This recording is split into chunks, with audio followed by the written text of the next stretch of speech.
কৈলাসহর ঊনকোটি কলাক্ষেত্রে রবিবার ভারতীয় জনতা পার্টি ঊনকোটি জেলা কমিটির উদ্যোগে আয়োজিত হয় বিজয়া সম্মিলনী অনুষ্ঠান।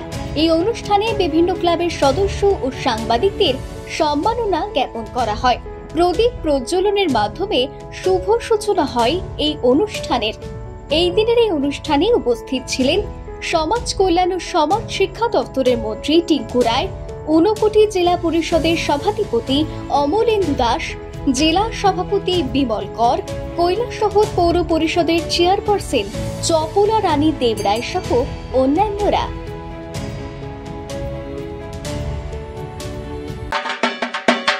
বাড়িতে যে চিন্ময়ী মা তার এত ত্যাগ তপস্যা, তাকে ভুলে গিয়ে তাকে বৃদ্ধাশ্রমে পাঠিয়ে দিচ্ছে, তাহলে মা কি খুশি হবে? যে মাকে আমরা আহ্বান করছি, যে মায়ের পুজোয় আমরা ব্রতী হয়েছি, সে মা কি খুশি হবে? সে মা খুশি হবে। এর জন্য প্রত্যেকটা যুবকের কাছে আমার অনুরোধ থাকবে যে আমরা সকলেই যেন আমাদের বাড়িতে যিনি বয়স্ক আমার মা বাবা অভিভাবকরা রয়েছে তাদেরকে সম্মান করা। আমাদের এখানে এরকম নয়, শুধু আপনারা অনেকে বলতে পারেন যে হ্যাঁ গরিব হয়তো পরিবার দেখতে পায় না, তার সেই সামর্থ্য নেই, তার জন্য বৃদ্ধাশ্রম, এরকম নয়।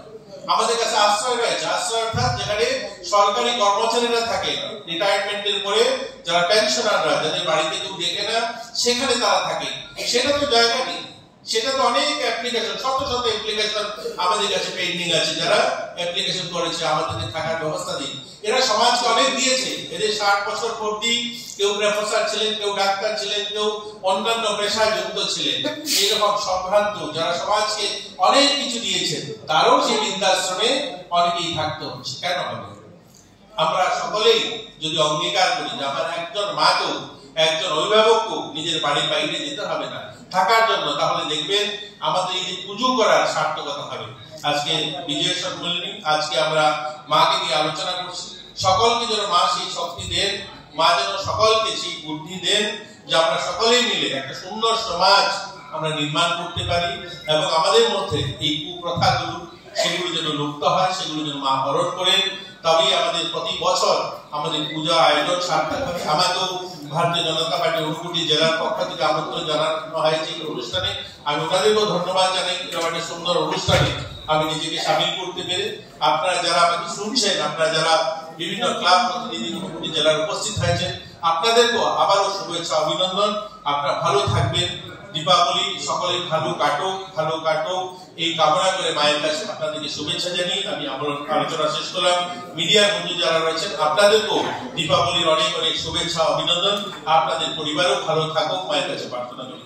জয়। তো আমরা আশা করছি আগামী দিন আমরা যাতে আরো ভালোভাবে সেটা সুসম্পন্ন করতে পারি, তার চেষ্টা আমরা কন্টিনিউ করবো। মা আদ্যশক্তি মহামায়ের কাছে আমরা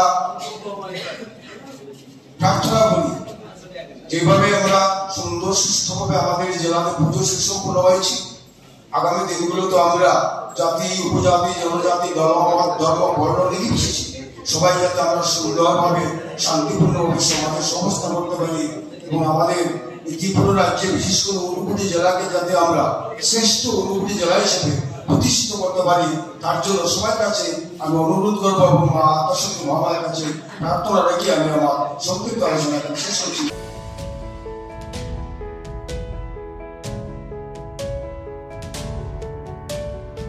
ব্যুরো রিপোর্ট, ভয়েস 18।